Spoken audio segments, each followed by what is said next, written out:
Good day, ladies and gentlemen, and welcome to the Q2 and H1 FY23 earnings conference call of Oriental Carbon and Chemicals Limited.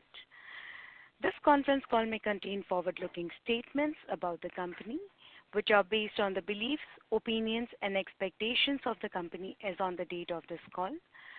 These statements are not the guarantees of future performance and involve risks and uncertainties that are difficult to predict. As a reminder, all participant lines will be in the listen-only mode, and there will be an opportunity for you to ask questions after the presentation concludes.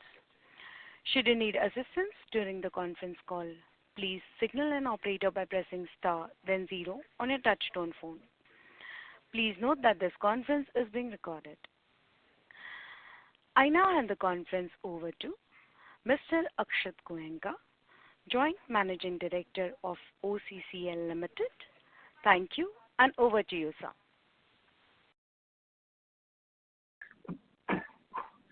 Good afternoon and a very warm welcome to everyone.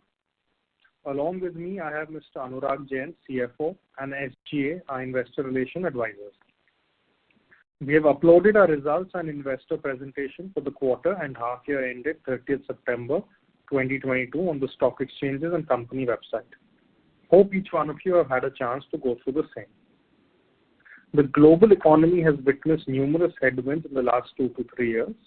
Despite a challenging environment, the company delivered a top-line growth of 22% year-on-year in Q2 FY23 and 39% for the H1 FY23.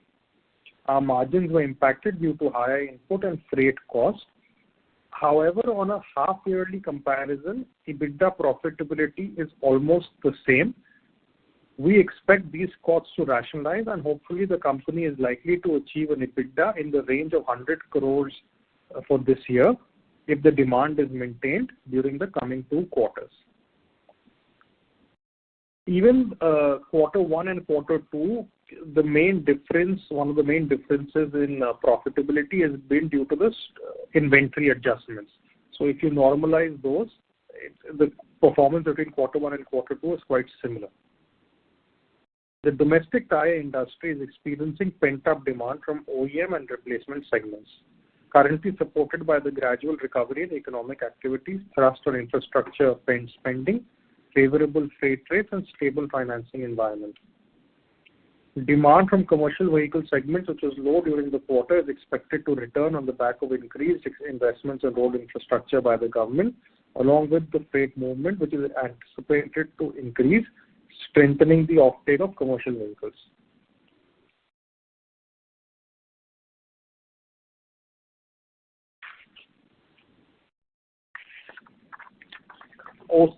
OCCL has strengthened production process to increase efficiencies and moderate energy costs. The company has also institutionalized an exercise to moderate fixed costs and also strengthened its R&D facility with investments in equipment and technical talent. We are focused on consuming less and manufacturing more while minimizing our environment impact. OCCL has progressively produced insoluble sulfur through greener alternatives. It continues to invest in low carbon technologies that translated into enhanced resource and energy efficiency. We invested in renewable energy, also reducing our carbon footprint further.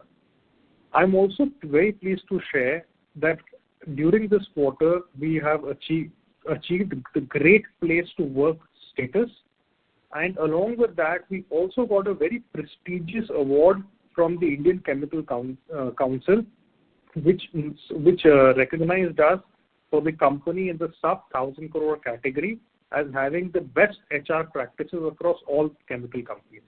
So we are very happy to receive this honor from them. Now I would like to hand over the line to Mr. Anurag Jain to update you on the financial performance of the company. Thank you, Akshay. Now I will take you all through the standalone financials of the company. The board declared an interim dividend of rupees 7 per equity share of face value of rupees 10 each for the financial year for the 6 months ended 30th September 2022. Total income for Q2 FY23 stood at rupees 122.7 crores as compared to rupees 100.9 crores in Q2 FY22 a growth of 22% year-on-year, and stood at rupees 259.9 crores in H1 FY23, a year-on-year growth of 39%. Growth was on account of better realizations and higher volume. EBITDA for Q2 FY23 stood at rupees 20 crores as compared to rupees 24.9 crores in Q2 FY22, and EBITDA for H1 FY23 stood at rupees 47.7 crores as compared to rupees 47.2 crores in H1 FY22.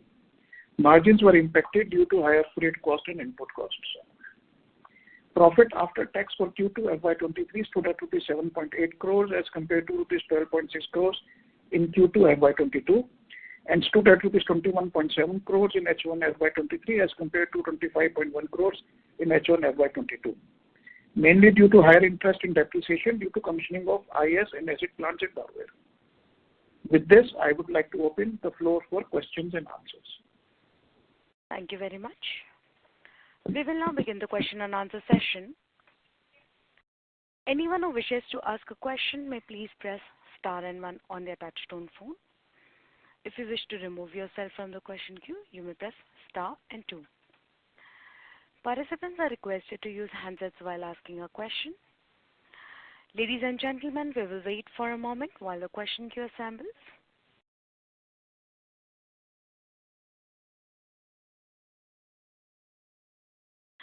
We have the first question from the line of Chirag Sitalwet from HDFC Mutual Fund. Please go ahead. Good morning. Two questions from my side. The first was, you mentioned that adjusted for inventory, the second quarter looked similar to the first quarter. So if you could quantify and elaborate that point.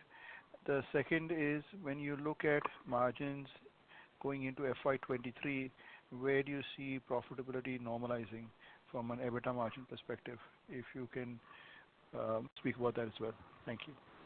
So in the first quarter, that is the quarter ended June 30th, you will see that there is an entry where the inventory, where we are getting a credit for inventory of about 12 crore 85 lakh rupees, and in this quarter we are getting a charge of 7 crore 34 lakh rupees, which is mainly due to adjustment in inventories due to lesser production as well as due to decrease in raw materials, thereby decreasing the valuation of the inventories.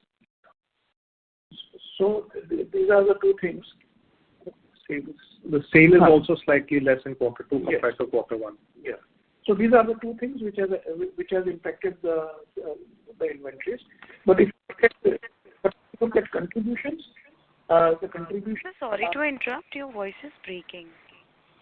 But if you consider the contribution per metric ton is better in Q2 versus Q1. So just to repeat, if I could understand that correctly, there is a 12 crore gain in the first quarter, and how much was the negative impact in the second quarter? The second quarter, there is a positive of 7 crore 34. There is a charge of 7 crore 34 lakhs, which is mainly due to adjustment in the valuation of inventory due to lower raw material cost, and also due to reduction in inventories because of rationalization of production. Sure. Yeah. And now your second question was regarding the half-year margins. Just one more point in this. The sale in quarter two was also slightly lower than the sale in quarter one. So that also played a part in the profitability, but major chunk came from the inventory adjustment. Sure. No, my second question was in terms of how do you see normalized profitability for next year? So into that, when you're talking about the half year, you will see that the margins on the EBITDA level are coming down. But if you look at it on a per ton basis, it's not coming down. What has happened is because of increased raw material costs, we have had to increase sales price. So even if the margins per metric ton are the same, as a percentage of the sales price, the margins come down. Sure. So that is the major effect which is coming. Okay. And lastly, if you could comment on volumes and utilization. We expect the utilization to be better in Q4. So we are looking at improved utilization from Q4 onwards. And what was it in the first and second quarter? In the second quarter, it was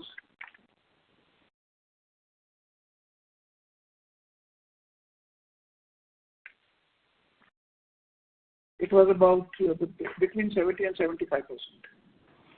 And lastly, if you could highlight the expansion plans. So Chirag, regarding the expansion plans from our side, everything is ready. We will trigger it as soon as we see better visibility on the capacity utilization. When I say visibility, I mean confirmed orders. So when we think that our capacity utilization confirmed is heading up towards 85-90% onwards, which would well happen in the coming months, we can immediately trigger it. There is not much of pre-work or pre-preparation. All that is done. Sure. Just a follow-up to the earlier question on margins.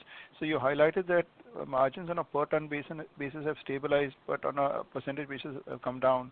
So when you look at it on a percentage basis level, because we don't get volumes on a quarter-to-quarter basis, is this likely to be the new normal, which is this 16-17%, or as freight normalizes and raw material normalizes, this can move up?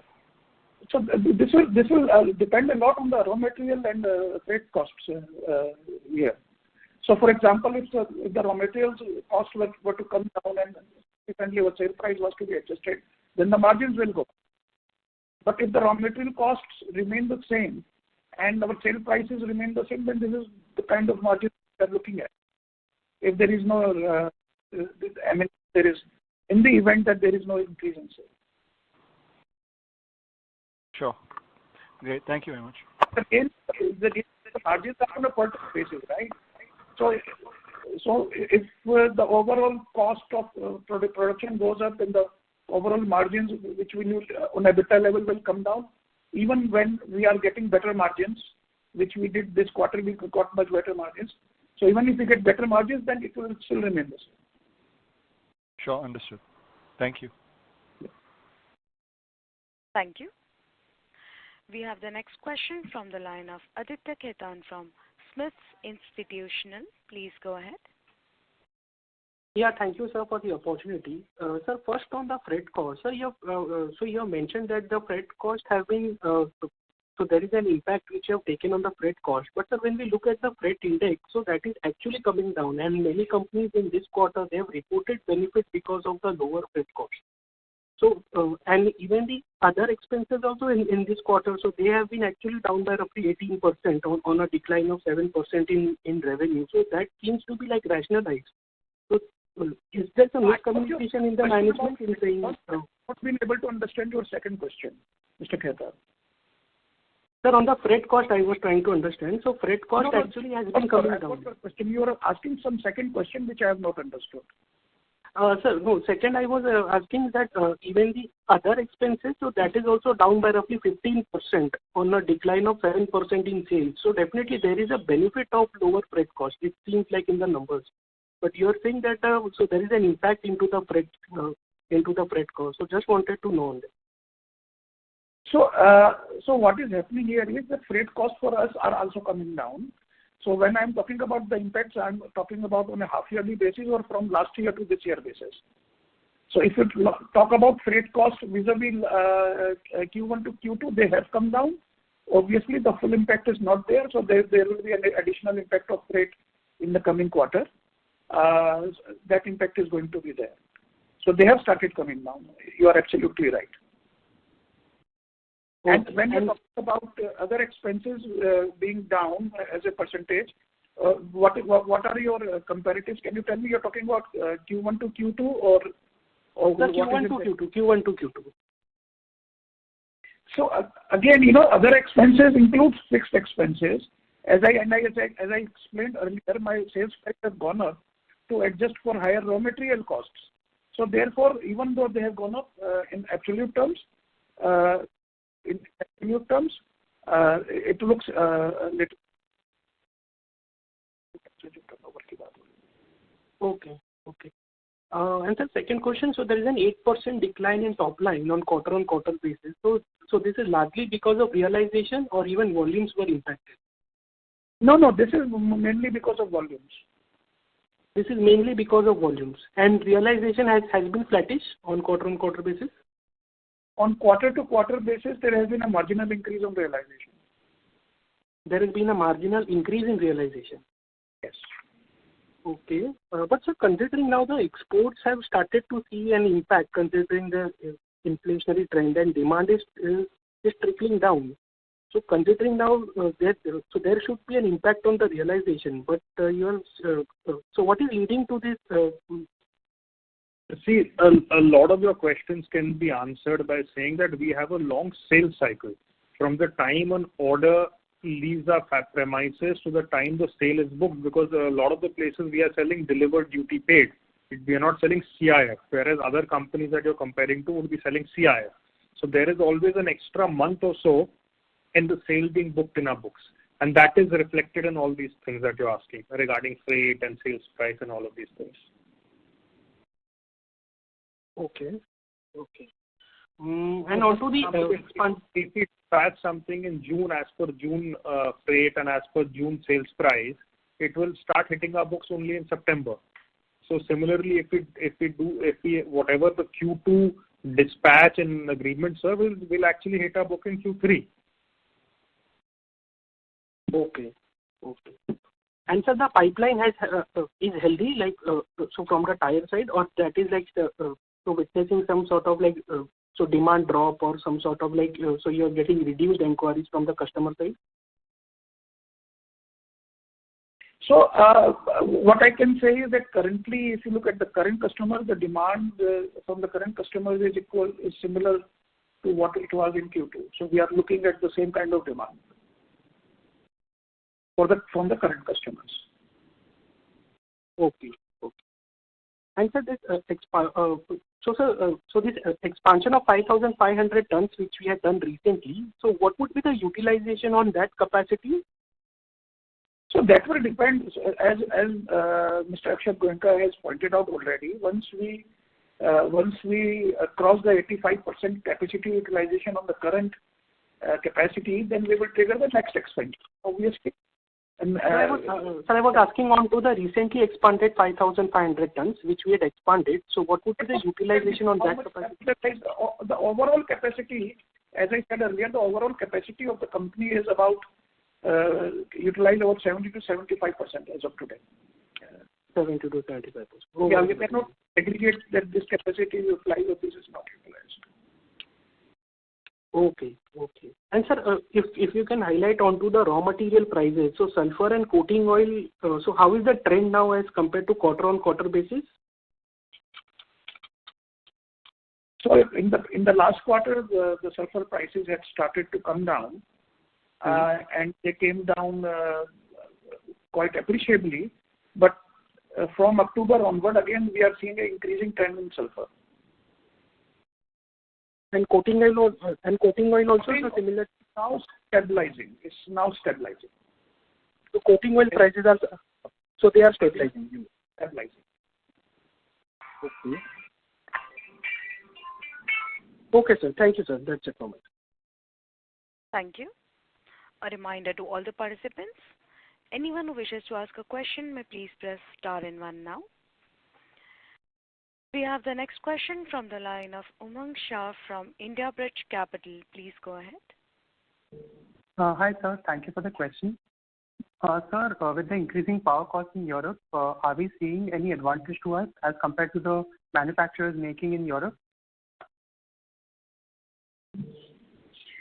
See, what has happened is that, the increasing power cost obviously would increase the price of production of insoluble sulfur in Europe, but at the same time, it is also having an impact on the production of tires as well. Right. So if you look at it from demand side, obviously there is no upsurge in demand from Europe. Right. So where is this tire production moving to if it's reducing in Europe? No, it's not moving anywhere. Okay, the overall production itself is less. Overall production. Right, sir. And sir, what is the status of the ramp-up of Eastman's chemical plant in Malaysia? I believe that they have a capacity of 40,000 tons there. Are we seeing increased competition from them?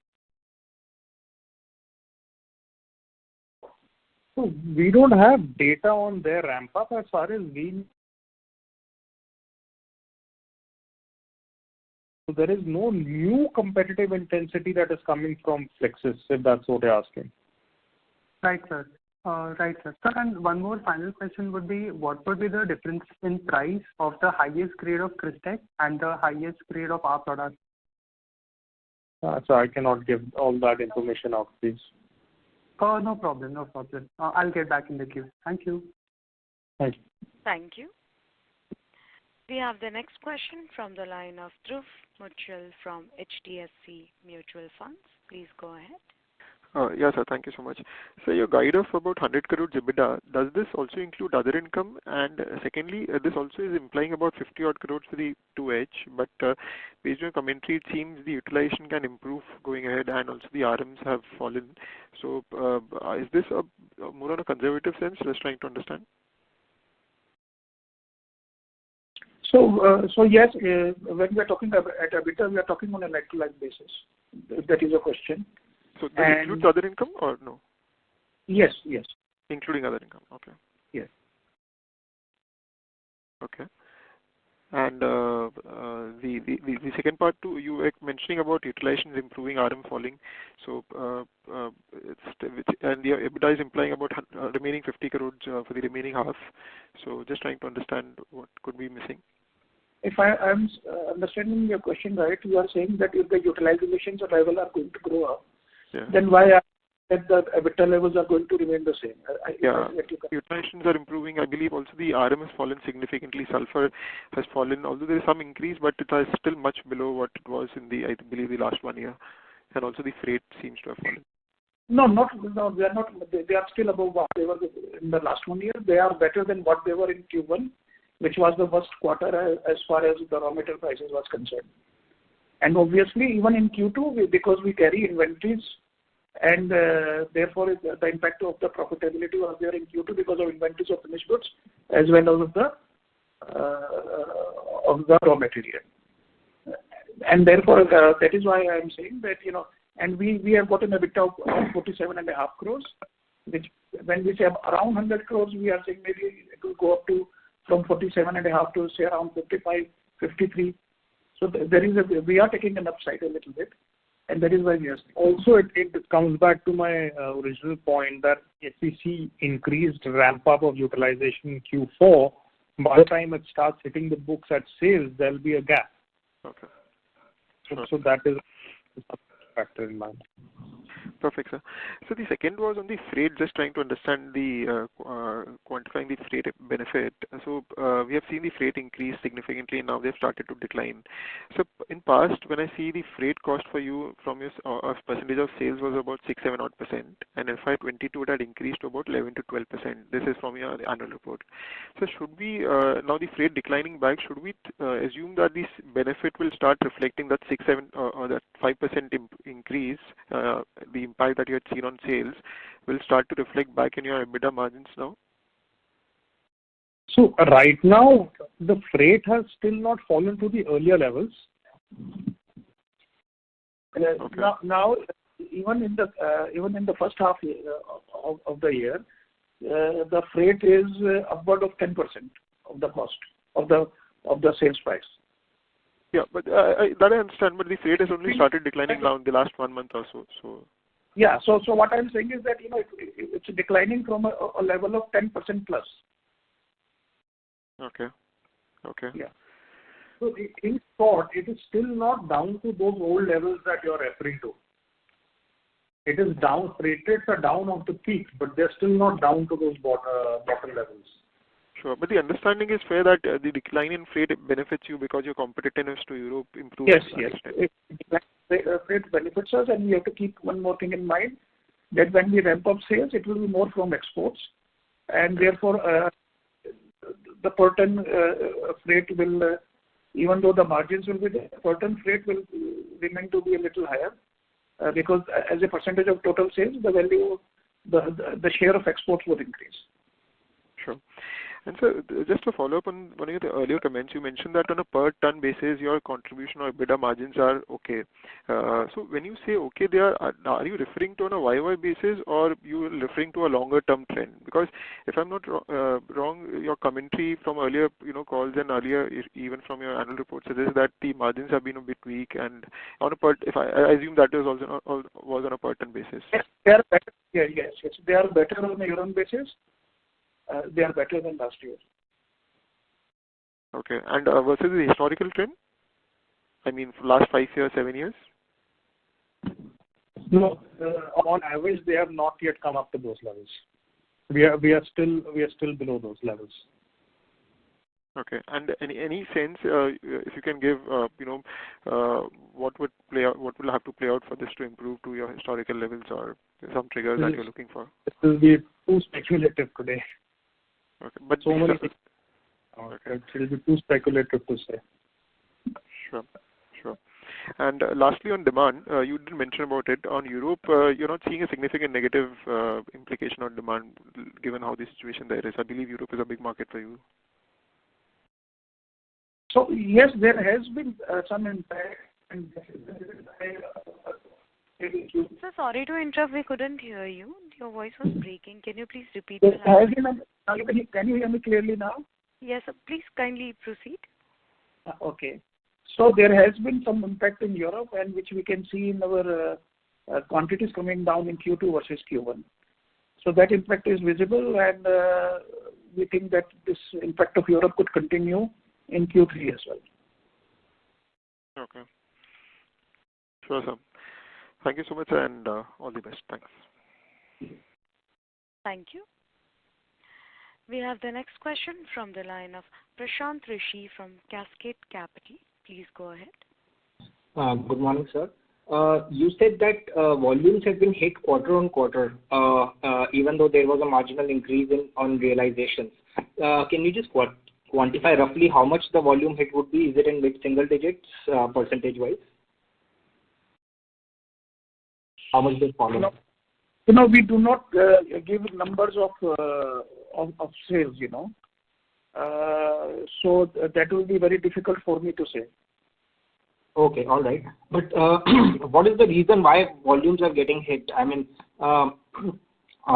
in India, we know that the auto cycle is on, tire production is increasing. Can you give me the reason why volumes are hit quarter on quarter, I think? So we have already said that one of the major reasons for decrease in volume has been Europe. And in India, there has not been any significant change from Q1 to Q2.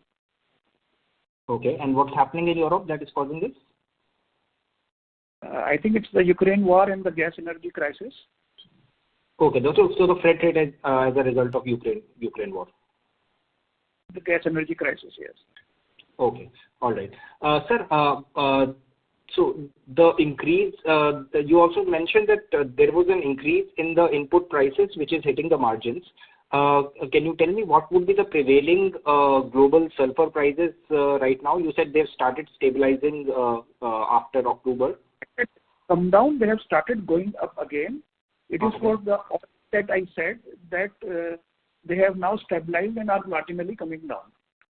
Okay. So it had gone up to $500, then it came down to $132, $135 odd dollars. I'm talking about CF India, and now it has gone up to around $200 again. So that is how the sulfur has moved. Okay, so 500 it dropped to 130, and then now it's again back to 200, and the future maybe don't know where it will go. Okay. All right. And sir, last question. The price that you charge to your customers, how frequently is it adjusted? For example, obviously, if raw material prices goes up, it is in our interest to charge a higher price to the customers. But I understand that sales happen basis contract. Normally, the contract with our customers are either on a quarter basis or on a half-yearly basis. Okay. All right. Pricing is on a quarter or half-yearly basis. Okay, half-yearly basis. Okay. And so, sir, the margin hit that we are seeing with respect to high, say, sulfur prices, for example, I understand that has not been adjusted right now or not fully adjusted so far with the customers. That's why our gross margins are hit. Is there a chance of that getting adjusted in coming 1 or 2 quarters? Improved from last quarter. They improved a little bit because we had taken a slight price adjustment, not the whole of it, but slight price adjustment to partially offset the increase in costs. And obviously, when you talk about the peak price of sulfur, that is not my average price of purchase. It is lower because we also plan our purchase accordingly. So that is why if you say that the margins are going to increase suddenly by $300, that's not going to happen. Okay, but any particular adjustment of price which is expected in next 1-2 quarter, any significant one? Because our margins are hit, so our cost of material is high compared to what we are charging the customer with respect to. We did adjust the prices in the last quarter, that is July, August, September, and now since the raw material prices are not going to go up again, so we do not expect any increase in prices now because the prices of raw material have come down rather from the July quarter. So margins should improve then? Sorry? So margins should improve then? Even at the same prices, margins should improve then? How will the margins play out? But we expect to maintain the margins. That is our endeavor. But how it will play out is something that has to be seen. Okay. All right. Okay. Thank you, sir. Yeah. Thank you. We have the next question from the line of Gunit Singh from CCIPL. Please go ahead. Hi, sir. Sorry if this is a repeat question because I wasn't able to clearly hear you. I have a question regarding the raw material prices only. So how have they moved quarter on quarter? Can you please elaborate that? Quarter on quarter consumption of raw material is not the exact reflection of the reduction or increase in price. But if I were to look at my per ton raw material cost, it has come down by about 6%, 5 to 6%. All right. And I see that pre-COVID we had... From quarter to quarter, not previous year. Q1 to Q3. And another question I have is that I observed that pre-COVID, around financial year 2018, 2019, we had operating margins around 29, 28, 30%. So are we going to reach those margins again going forward? As I said, that the margins are in our business calculated on a per ton basis. Now, if, for example, I will just give you an example, that if my margin is say 50 rupees per ton or 60 rupees per ton, and my selling price is 120 and my margin is 60, then before fixed cost, it will be 50% of my selling price, right? Now, if I maintain that 60% margin and my selling price becomes 180 and my cost becomes 120, then that 60 becomes 33% of my margin. So whether I go up back to those 28, 29% will depend on this, this dynamics of how the raw material and selling prices move. For example, if tomorrow raw material prices were to come by half, come down by half to those levels, to the levels that were prevailing 3-4 years back, then my margin percentage would again go up. But then so would the sales price, the sales realization. Right, I got it. So what we're saying is that essentially our margins or... Hello, I lost you there. Mr. Gunit, we are not able to hear you. So what we're essentially saying is that EBITDA per ton has remained almost constant or not decreased as much as the margins have, right? What I'm saying is that we look at margin per ton, and then of course the fixed costs is reduced from there. So not EBITDA, margins or variable cost. That is a slight difference. All right. Yeah. Thank you. Thank you. We have the next question from the line of Saravanan from Jambhavan Equity Research. Please go ahead. Hi, Akshit. Thank you for the numbers. So last Concall, you mentioned about the North American expense. Sorry to interrupt, Mr. Saravanan. I would request you to kindly use your handset, please. We are not able to hear you clearly. Yes. So I'll repeat it again. So the last Concall, so you spoke about expansion in the North American market. So could you elaborate more on that front? Expansion line, I don't know. North American market. Yeah, expansion in the North American region. So we want to again grow or tap into more market share in North American market, right? That is still going on. We have nothing to report as of now. Our effort is in the way. Okay. And so how about like the demand outlook looking with increasing electric vehicle segments, sir, since the insoluble sulfur component that goes in the tires of EVs is significantly much.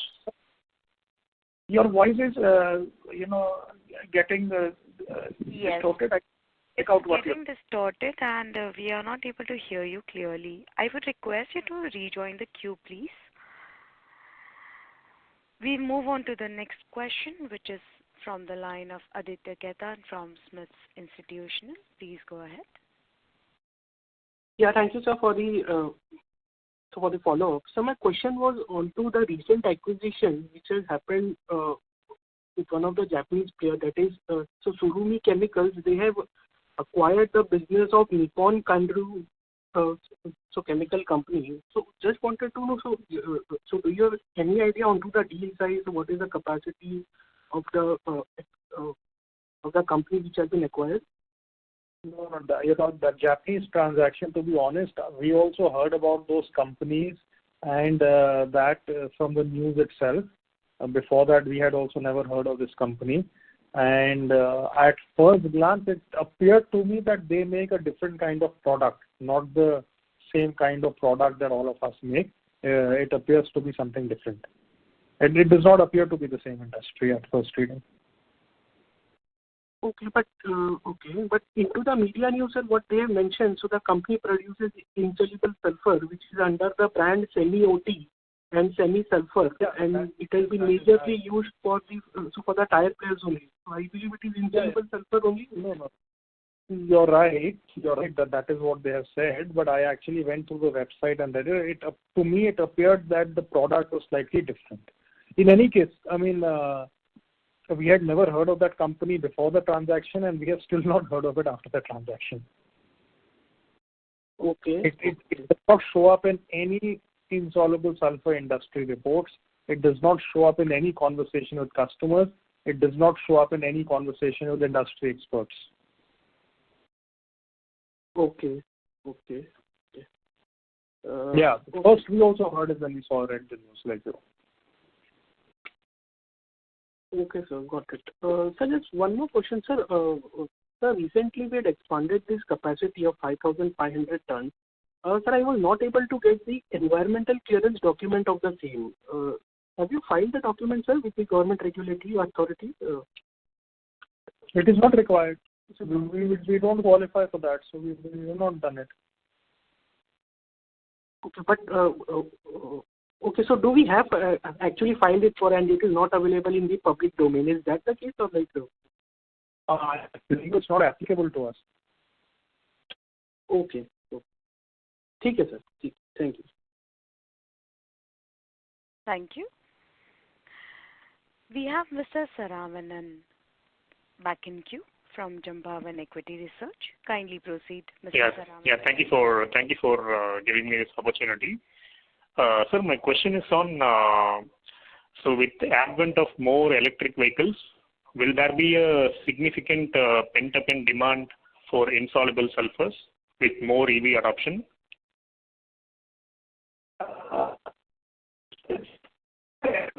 Sir, your voice is breaking. We are not able to hear you clearly. Yeah. So my question is on like electric vehicles and insoluble sulfur. Mr. Saravanan, not yours. The management's line is breaking. Now Your voice is breaking. Can you hear me clearly now? Yeah, I can hear you. Sir, please proceed. Okay. So what I'm saying is that electrical vehicles will use radial tires like any other vehicle, though obviously the quality of the tires would be better. So I would assume that the insoluble sulfur ratio might be a little bit more. But whether it will actually impact the consumption of insoluble sulfur, I don't know, because they might use a little bit lighter tires. Sir, I'm sorry, but your voice was breaking. We couldn't hear you the last line you said. I said will be using and if at all they would be using better quality radial tires, which means that the ratio of IS to rubber could go up slightly. That is what I said. But however, whether they would be using lighter tires, in which case the consumption of insoluble sulfur might not be impacted on a per tire basis. Got it. And what is our current market share in the North American market, sir? I remember last time you mentioned somewhere close to 12 to 13%. So it has remained the same, or it has gone up slightly? Correct. It is around that only. Around 13%, is it? What it was earlier, yes. Currently, it continues to be the same. Okay, got it. All right. Yeah, thank you so much. Thank you. Yeah. Ladies and gentlemen, as that was the last question that the management could answer, I would now like to hand the conference over to the management for closing comments.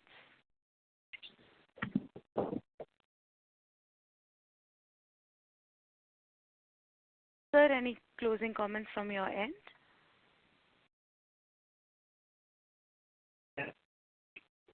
I hope we have been able to. Sir, your voice is breaking.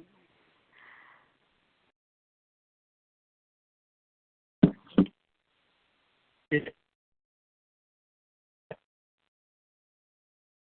it better now? Yes, sir. Please proceed. Ladies and gentlemen, kindly stay connected while I try to reconnect the management.